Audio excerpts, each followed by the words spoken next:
One day ইতিহাসে প্রথমবারের মতো পুরো ইনিংস স্পিনারদের দিয়ে বল করালো কোনো দল। বাংলাদেশের বিপক্ষে মিরপুর শেরেবাংলা স্টেডিয়ামে স্পিন সহায়ক পিচে 4 জেনুইন এবং 1 পার্ট টাইম স্পিনার দিয়ে বোলিং করিয়ে রেকর্ড গড়ল ওয়েস্ট ইন্ডিজ। সেই সঙ্গে স্পিনারদের দিয়ে করা শ্রীলঙ্কার সর্বোচ্চ 44 ওভারের রেকর্ডটিও ভেঙে দিয়েছে ক্যারিবিয়ানরা। মিরপুর শেরেবাংলা স্টেডিয়ামে স্পিন সহায়ক পিচে 4 জেনুইন এবং 1 পার্ট টাইম স্পিনার দিয়ে বোলিং করিয়ে রেকর্ড গড়ল ওয়েস্ট ইন্ডিজ। সেই সঙ্গে স্পিনারদের দিয়ে করা শ্রীলঙ্কার সর্বোচ্চ 44 ওভারের রেকর্ডটিও ভেঙে দিয়েছে ক্যারিবিয়ানরা।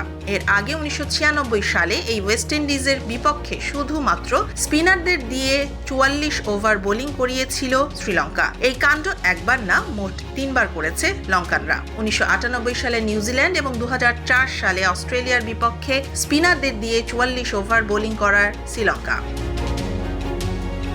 মঙ্গলবার টস জিতে বোলিংয়ে নেমে পুরো 50 ওভারে একজন ফাস্ট বোলারকেও ব্যবহার করেনি ওয়েস্ট ইন্ডিজ। দলে 2 জন পেসার থাকলেও তারা শুধু ফিল্ডিং এর দায়িত্বে ছিলেন। দলটি এর আগে ওয়ানডেতে সর্বোচ্চ স্পিন ওভার করানোর রেকর্ড ছিল 2001 সালে দক্ষিণ আফ্রিকার বিপক্ষে, যেখানে 34 ওভার স্পিন বোলিং করিয়েছিল ক্যারিবীয়রা। মিরপুরের ম্যাচে সেই রেকর্ড ছাড়িয়ে নতুন মাইল ফলক গড়ল দলটি।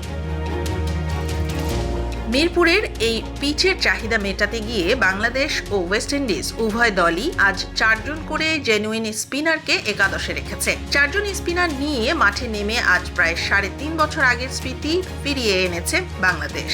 সর্বশেষ 2022 সালে তারা 4 স্পিনার নিয়ে মাঠে নেমেছিল দিনের হিসাবে, যা ছিল 1193 দিন আগে।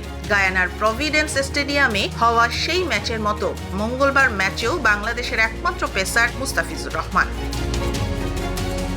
উল্লেখ্য, সেই স্পিন সহায়ক উইকেটে তাইজুল ইসলামের 5 উইকেটে মাত্র 168 রানে গুটিয়ে গিয়েছিল ক্যারিবীয়রা।